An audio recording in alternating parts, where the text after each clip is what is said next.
maintenant aucune condamnation pour ceux qui sont en Jésus-Christ.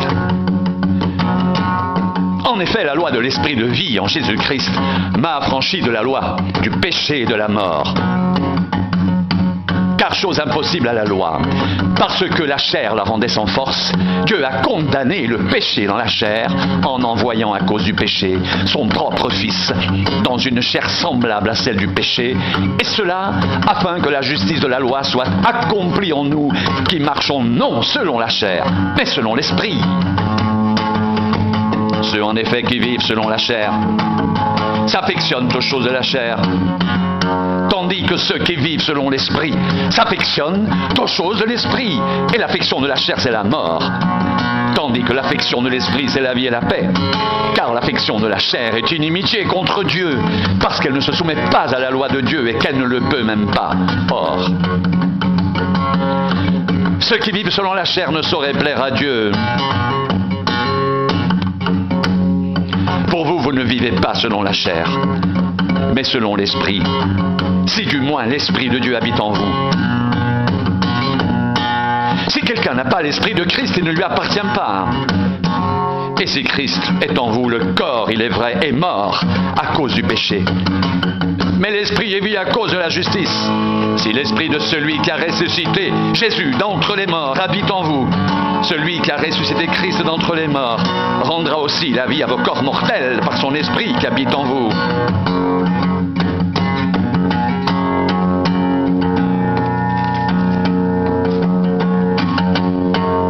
Ainsi donc, frères,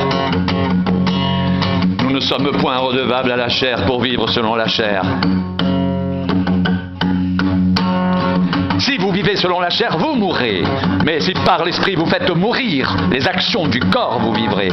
Car tous ceux qui sont conduits par l'esprit de Dieu sont fils de Dieu.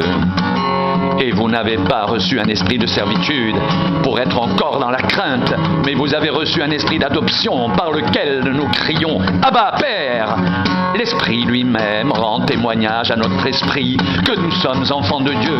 Or, si nous sommes enfants, nous sommes aussi héritiers, héritiers de Dieu et co-héritiers de Christ, si toutefois nous souffrons avec lui, afin d'être glorifiés avec lui.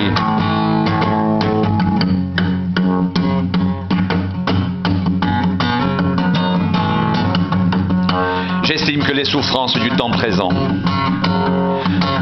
ne sauraient être comparées à la gloire à venir qui sera révélée pour nous. Aussi la création attend-elle avec un ardent désir la révélation des fils de Dieu. Car la création a été soumise à la vanité non de son gré, mais à cause de celui qui l'y a soumise, avec l'espérance qu'elle aussi sera affranchie de la servitude de la corruption, pour avoir part à la liberté de la gloire des enfants de Dieu. Or, nous savons que jusqu'à ce jour, la création tout entière soupire et souffre les douleurs de l'enfantement. Et ce n'est pas elle seulement, mais nous aussi, qui avons les prémices de l'esprit, nous soupirons en nous-mêmes, en attendant l'adoption, la rédemption de notre corps.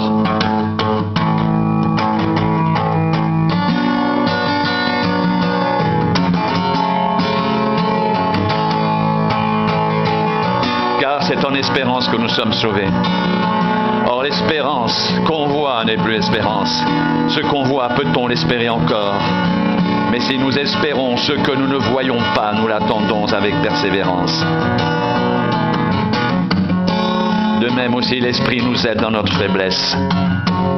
Car nous ne savons pas ce qu'il convient de demander dans nos prières, mais l'Esprit lui-même intercède par des soupirs inexprimables. Et celui qui sonde les cœurs connaît la pensée de l'Esprit, parce que c'est selon l'Esprit qu'il intercède en faveur des saints. Nous savons du reste que toutes choses concourent au bien de ceux qui aiment Dieu, de ceux qui sont appelés selon son dessein. Car ceux qu'il a connus d'avance, il les a aussi prédestinés à être semblables à l'image de son Fils, afin que son Fils soit le premier-né de beaucoup de frères. Et ceux qu'il a prédestinés, il les a aussi appelés. Et ceux qu'il a appelés, il les a aussi justifiés. Et ceux qu'il a justifiés, il les a aussi glorifiés. Que dirons-nous donc à l'égard de ces choses? Si Dieu est pour nous, qui sera contre nous? Lui qui n'a point épargné son propre Fils, mais qui l'a livré pour nous tous, comment ne nous donnera-t-il pas aussi toutes choses avec lui? Qui accusera les élus de Dieu? C'est Dieu qui justifie. Qui les condamnera? Christ est mort. Bien plus, il est ressuscité. Il est à la droite de Dieu. Il intercède pour nous. Qui nous séparera de l'amour de Christ? Sera-ce la tribulation, l'angoisse, la persécution, la faim ou la nudité, le péril ou l'épée, selon qu'il est écrit? C'est à cause de toi qu'on nous met à mort tout le jour, qu'on nous regarde comme des brebis destinées à la boucherie. Mais dans toutes ces choses, nous sommes plus que vainqueurs par celui qui nous a aimés. Car j'ai l'assurance que ni la mort, ni la vie, ni les anges, ni les dominations, ni les choses présentes, ni les choses à venir, ni les puissances, ni la hauteur, ni la profondeur, ni aucune autre créature ne pourra nous séparer de l'amour de Dieu manifesté en Jésus-Christ notre Seigneur.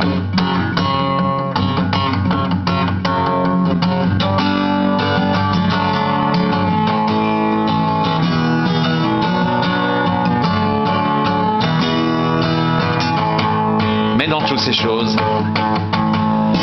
nous sommes plus que vainqueurs par celui qui nous a aimés.